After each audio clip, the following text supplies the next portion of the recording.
Hello, I'm David Azer, and this is 3-Minute Ad Age, your daily video news show. Just when family-friendly video games were becoming a trend, here comes Grand Theft Auto 4. The notoriously violent and profane video game hit store shelves at midnight on Tuesday. Fans lined up hours beforehand to get the title, commonly called GTA.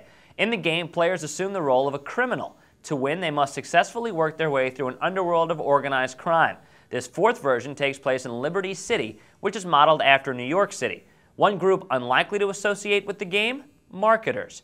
Rated M for mature, GTA's storyline includes prostitution, murder, and police brutality. Its controversial nature has put a damper on widespread marketing activities. All in all, however, it's been a good year for the video game industry. Sales are up 27% year to date.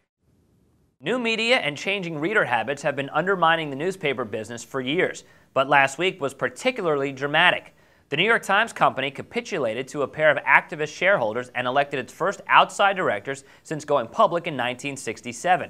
At the same time, the Times' first mass newsroom layoffs looked certain after the company failed to convince enough staffers to take buyouts. In other news, the Tribune Company reversed its plan to hold the company together, coming close to a deal to sell Long Island's Newsday to Rupert Murdoch. And the New York Post became the latest to shrink the paper it prints on to save money. Ad Age took the opportunity to begin a series that asks, can newspapers be saved? Here's newspapers and magazines reporter Nat Ives.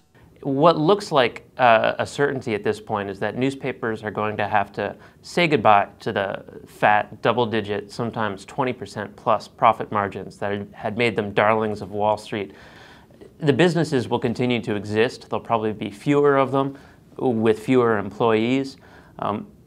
And really less importance in the national dialogue, unfortunately. We talk to experts who say newspapers have 20 to 25 years left. We know owners aren't going to sit back and wait. We know people like Rupert Murdoch and Sam Zell and Brian Tierney in Philadelphia think they have more of a future than that. Responding to concerns that the government isn't doing enough to stop misleading marketing, a top official of the Federal Trade Commission said the agency will step up its oversight of how mortgages are marketed.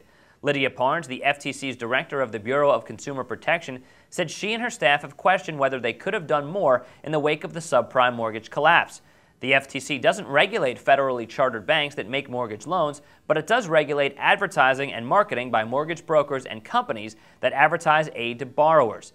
Democratic Senator Byron Dorgan of North Dakota wants to institute legislation to expand the FTC's authority to banking and telecommunications.